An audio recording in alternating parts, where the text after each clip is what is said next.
The talks are just beginning between President Trump's new cabinet coming in and the government of Bangladesh, but this Bharat সফরে এসেছেন মার্কিন জাতীয় গোয়েন্দা DNI বিভাগের প্রধান তুলসী গ্যাবার্ড। এই সফরে ভারতের গোয়েন্দা কর্মকর্তারা বাংলাদেশ ও পাকিস্তান বিষয়ে মার্কিন গোয়েন্দা প্রধানকে অবহিত করবেন বলে জানা গেছে। তুলসী মার্কিন প্রেসিডেন্ট ডোনাল্ড ট্রাম্পের অত্যন্ত আস্থাভাজন। গত মাসে ভারতের প্রধানমন্ত্রী নরেন্দ্র মোদীর সফরের দিন সামরিক কর্মকর্তা থেকে গোয়েন্দা প্রধান হিসেবে নিয়োগ পান।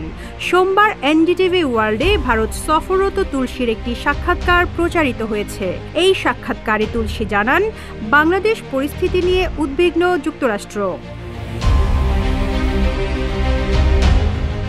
এনডিটিভি ওয়ার্ল্ডকে দেওয়া একান্ত সাক্ষাৎকারে যুক্তরাষ্ট্রের জাতীয় গোয়েন্দা পরিচালক তুলসী গ্যাবার্ড বলেন, বাংলাদেশে ধর্মীয় সংখ্যালঘুদের উপর নির্যাতন ও সহিংসতা নিয়ে যুক্তরাষ্ট্র গভীর উদ্বেগ প্রকাশ করেছে। তিনি বলেন, হিন্দু, বৌদ্ধ, খ্রিস্টান ও অন্যান্য ধর্মীয় সংখ্যালঘুদের দীর্ঘদিন ধরে নির্যাতন, হত্যা ও নিপীড়ন যুক্তরাষ্ট্র সরকার এবং প্রেসিডেন্ট ট্রাম্প ও তার প্রশাসনের জন্য একটি বড় উদ্বেগের বিষয়।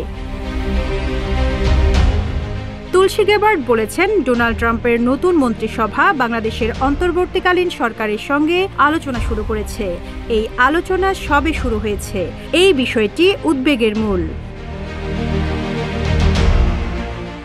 সাক্ষাৎকারে তুলসী গ্যাবার্ড ইসলামী খিলাফতের আদর্শের কথা উল্লেখ করে বলেন, বিশ্বজুড়ে চরমপন্থী ও সন্ত্রাসী গোষ্ঠীগুলো এমন একটি ফলাফল অর্জনের লক্ষ্যে কাজ করছে। ইসলামী সন্ত্রাসীদের হুমকি এবং বিভিন্ন সন্ত্রাসী গোষ্ঠীর বৈশ্বিক প্রচেষ্টা একই আদর্শ ও লক্ষ্যে নিবদ্ধ, যা হলো ইসলামী খিলাফতের মাধ্যমে শাসন বা শাসন করা। তিনি আরও বলেন, এটি স্পষ্টতই অন্য যে কোনো ধর্মের মানুষকে প্রভাবিত করে, বিশেষ করে যারা তাদের গ্রহণযোগ্য ধর্মের বাইরে। তারা এটিকে সন্ত্রাস ও সহিংসতার মাধ্যমে বাস্তবায়ন করতে চায়। গ্যাবার্ড বলেন, ডোনাল্ড ট্রাম্প যাকে মৌলবাদী ইসলামী সন্ত্রাসবাদ বলে অভিহিত করেন, তার উত্থান বন্ধ করতে দৃঢ় প্রতিজ্ঞ। মার্কিন এই গোয়েন্দা প্রধান বলেন, প্রেসিডেন্ট ট্রাম্প ইসলামী সন্ত্রাসবাদের পেছনে যে আদর্শ কাজ করে তা চিহ্নিত করতে এবং এই আদর্শ ও তাদের সন্ত্রাসী কার্যক্রমকে পরাজিত করতে প্রতিশ্রুতিবদ্ধ। পাকিস্তান থেকে ভারতে সন্ত্রাসী হামলার বিষয়ে এক প্রশ্নের জবাবে তুলসী গ্যাবার্ড বলেন, যুক্তরাষ্ট্র দেখছে এটা কিভাবে ভারত ও বাংলাদেশের মানুষের ওপর প্রভাব ফেলছে।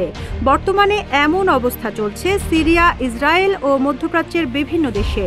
এই জন্য প্রধানমন্ত্রী মোদী ও যুক্তরাষ্ট্রের নেতারা একত্রিত হয়ে তাদেরকে শনাক্ত করে পরাজিত করার চেষ্টা করছেন। Rizwana Rinti, news desk, Ittefaq.